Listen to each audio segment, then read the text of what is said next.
કોંગ્રેસના રાષ્ટ્રીય અધ્યક્ષ મલ્લિકાર્જુન ખડગેના અપમાનના આક્ષેપો અને ભાજપ પ્રેરિત મનુવાદી માનસિકતા સામે સુરત શહેર કોંગ્રેસ દ્વારા વિરોધ અને રામધૂન કાર્યક્રમ યોજાયો હતો। સુરતના ચોક બજાર વિસ્તારમાં આવેલી ગાંધી પ્રતિમા પાસે કોંગ્રેસના કાર્યકર્તાઓ એકત્રિત થયા હતા। સુરત શહેર કોંગ્રેસના પ્રમુખ વિપુલભાઈ ઉદનાવાડાના જણાવ્યા મુજબ હલ્દવાની ખાતે યોજાયેલી વિશાળ રેલીમાં કોંગ્રેસના રાષ્ટ્રીય પ્રમુખ મલ્લિકાર્જુન ખડગે ઉપસ્થિત રહ્યા હતા। તેમના પ્રસ્થાન બાદ કેટલાક લોકો દ્વારા સ્થળનું શુદ્ધિકરણ કરવામાં આવ્યું હોવાનો કોંગ્રેસ દ્વારા આક્ષેપ કરવામાં આવ્યો છે। કોંગ્રેસે આ ઘટનાને અસ્પૃશ્યતા અને ભેદભાવપૂર્ણ માનસિકતાનું ઉદાહરણ ગણાવીને તેનો વિરોધ નોંધાવ્યો હતો।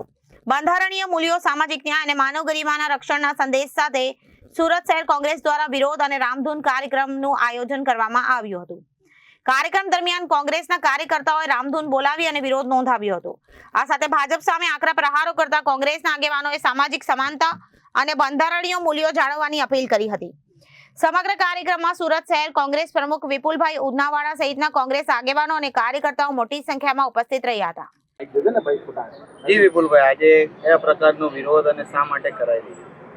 ઓલ ઇન્ડિયા કોંગ્રેસ સમિતિના પ્રમુખ શ્રી મલ્લિકાર્જુન ખડગે સાહેબ ઉત્તરાખંડમાં એક કાર્યક્રમ કર્યો હતો।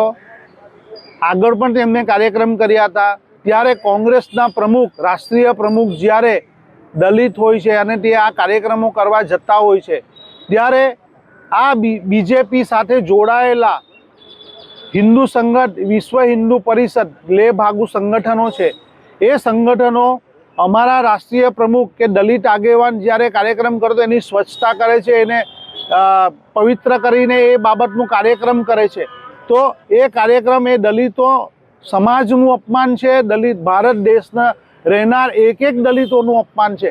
કારણ કે ભારતની અંદર બાબા સાહેબ આંબેડકર, જવાહરલાલ નહેરુ સાહેબ, આપણા મહાત્મા રાષ્ટ્રપિતા મહાત્મા ગાંધીજીએ આપણને આઝાદી આપી છે। આઝાદીની અંદર બંધારણમાં તમામ લોકોને અધિકાર આપ્યા છે અને આ અધિકારના ભાગરૂપે તમામનો વ્યક્તિ, તમામનો અધિકાર છે અને દરેક જગ્યા ઉપર જવાનો અધિકાર છે। ત્યારે આ લોકો જાતિવાદી માનસિકતા ધરાવતા, મનુવાદી માનસિકતા ધરાવતા, તેમજ આ લોકો ધર્મ વિરોધી, ધર્મની કટ્ટરતાવાળા લોકો આજે દેશના ટુકડા કરી રહ્યા છે। ત્યારે અમે અહીં મહાત્મા ગાંધીજીના પ્રતિમા પાસે આવી અને કાર્યક્રમ રાખ્યો છે રામધૂનનો।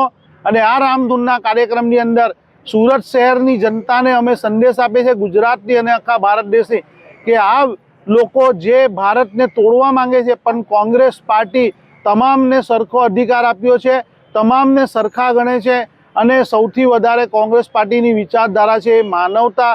એ લઈને અમે મહાત્મા ગાંધીજીના સંદેશ અને મહાત્મા ગાંધીના વિચાર નીચે અમે હંમેશા રહ્યા છે અને ભારત દેશને પણ એ જ રસ્તે લઈ જવા માંગીએ, લઈ જઈ રહ્યા હતા।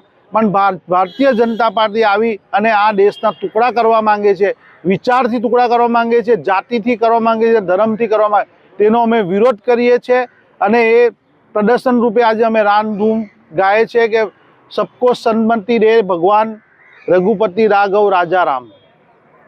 Bureau report, Janadesh news.